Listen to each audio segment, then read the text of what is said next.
This being so, how can one claim to love and be a follower of the Holy Prophet ﷺ if he accepts a superior status for Jesus ﷺ by pronouncing him alive and the Holy Prophet ﷺ dead? Believe me, had the Holy Prophet ﷺ continued to live, not a single person would have remained an unbeliever. On the other hand, what is the use of Jesus ﷺ supposedly being alive except for the 400 million Christians? Just pause and ponder. Haven't you tested the belief in Jesus being alive? Hasn't the outcome been grave? Name any Muslim community of which no member has been converted to Christianity.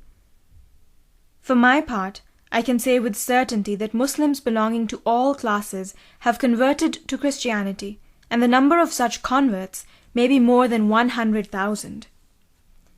The lone weapon with which Christians convert Muslims to Christianity is none other than the belief that Jesus ﷺ is still alive. Show us such an exclusive quality in anyone else other than Jesus, they say. If Jesus is not God, why was he singled out for this distinction?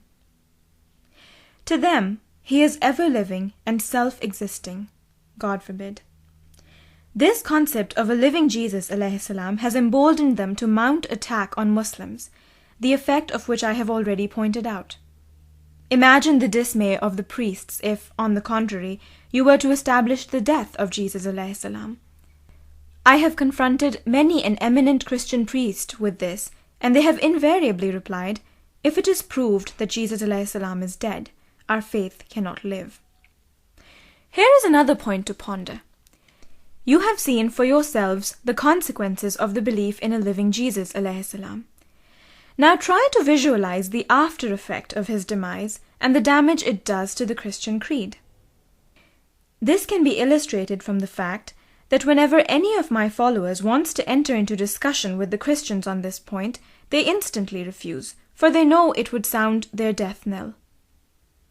With Jesus ﷺ dead, they can prove neither redemption, nor Jesus' divinity, nor for that matter, his being the Son of God. So try this formula for a few days, and the reality will speak for itself. The Holy Quran and the traditions of the Holy Prophet ﷺ contain the prediction that Islam will spread and prevail over other religions, and the doctrine of the cross will be smashed. The point to consider is that this is a world of causes and effects. If one falls ill, no doubt he is cured by God alone, but it is he who has endowed medicines with certain characteristics which help when it is taken. Similarly, when we feel thirsty, it is God who quenches our thirst, but it is also he who has created water for this purpose. Also, when we are hungry, it is God who feeds us, but food too is a gift of God.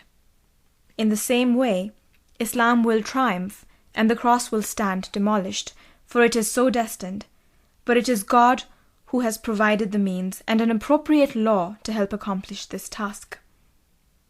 Everyone agrees on the authority of the Holy Quran and the traditions that in the latter days, when Christianity will hold sway, the supremacy of Islam will be established by the promised Messiah, who will demonstrate the superiority of Islam over all religions and creeds. He will kill the Antichrist and demolish the doctrine of the cross. And this, as already mentioned, shall happen in the latter days of the world. Nawab Siddiq Hasan Khan and other religious divines who have written books about these latter days are of the same view. But the fulfillment of this prophecy has to be through some means, because God also employs means to attain an objective, just as he cures with medicine and satisfies hunger and thirst with food and water. Now that Christianity has become dominant and Muslims from different strata of society have entered its fold, God has willed Islam's ascendancy in keeping with his promise. The instrument he has employed to realize this end is, of course, the death of Jesus ﷺ, which becomes the basis for bringing about the death of the religion of the cross and breaking its back.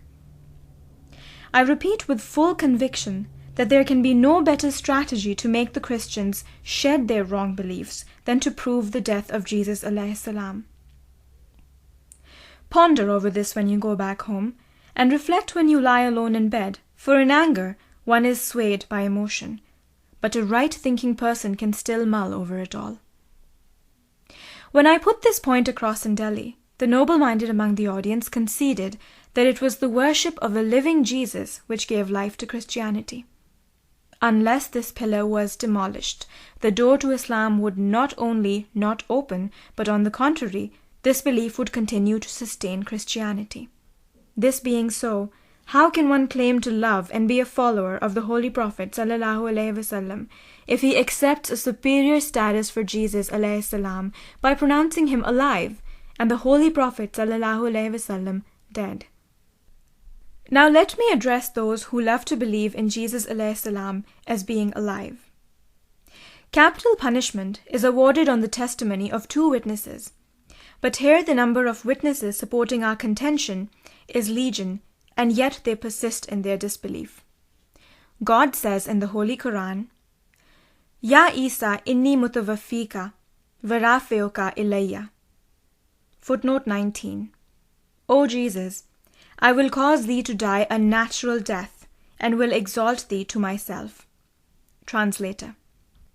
Jesus' own admission is recorded in the Holy Quran in these words, فَلَمَّا تَوَفَّيْتَنِي كُنْتَ أَنْتَ الرَّقِيبَ عَلَيْهِمْ. Footnote 20. But since thou didst cause me to die, thou hast been the watcher over them. Translator. The Holy Quran bears out that the expression tawaffi means death, because the same expression was used for the Holy Prophet ﷺ in the verse, وَإِمَّا نُرِيَنَّكَ بَعْضَ الَّذِي نَعِدُهُمْ أَوْ نَتَوَفَّيَنَّكَ. Footnote 21. And if we show thee in thy lifetime the fulfillment of some of the things with which we have threatened them, thou wilt know it, or if we cause thee to die before that. Translator. Also, the Holy Prophet ﷺ has used the same term, فَلَمَّا تَوَفَّيْتَنِي, which only means death. This word has been similarly used for Joseph and for other people as well. It doesn't mean anything other than death. This indeed is an incontrovertible proof of the death of Jesus ﷺ. Furthermore, the Holy Prophet ﷺ saw Jesus ﷺ among the dead on the night of Mi'raj, the Ascension. No one can deny the authenticity of the tradition about the Ascension. Have a look for yourselves. Is Jesus ﷺ mentioned among the dead or somewhere else? Just as the Holy Prophet ﷺ saw the prophets Abraham ﷺ, Moses ﷺ, and others, so did he see Jesus ﷺ. There was nothing special or distinctive separating them. No one can deny the fact that Moses ﷺ, Abraham ﷺ, and all the other prophets have passed away, and that the angel of death has conveyed them on to the next world. How then could a person who was alive in his physical body be with them? All these proofs are more than enough to satisfy a true Muslim. Also, there are other traditions which fix Jesus' age varyingly at 120 or 125 years. Taking all this evidence into account, it is contrary to the spirit of righteousness to summarily pronounce the bodily ascent of Jesus ﷺ to heaven, especially when there is no supporting precedent. This is also what reason demands. But, alas, these people paid no heed, and discarding all fear of God, hastened to label me as the Antichrist. It was a terrible thing indeed, if you come to think of it. When they find no other excuse, they contend that the consensus about Jesus being alive was reached sometime in the middle of the Islamic era. I ask, if so, when? The real consensus was the consensus that was reached among the companions of the Holy Prophet ﷺ after his death. If there was at all a consensus after that, let all the sects assemble to demonstrate it now. The truth is that it is an absolutely false assertion. No consensus was ever reached about Jesus ﷺ being alive. Those who subscribe to such an idea have not read the relevant literature, otherwise they would have come to know that the Sufis themselves believed in the death of Jesus ﷺ and in his second coming in the figurative sense. just as I have praised Allah the Exalted.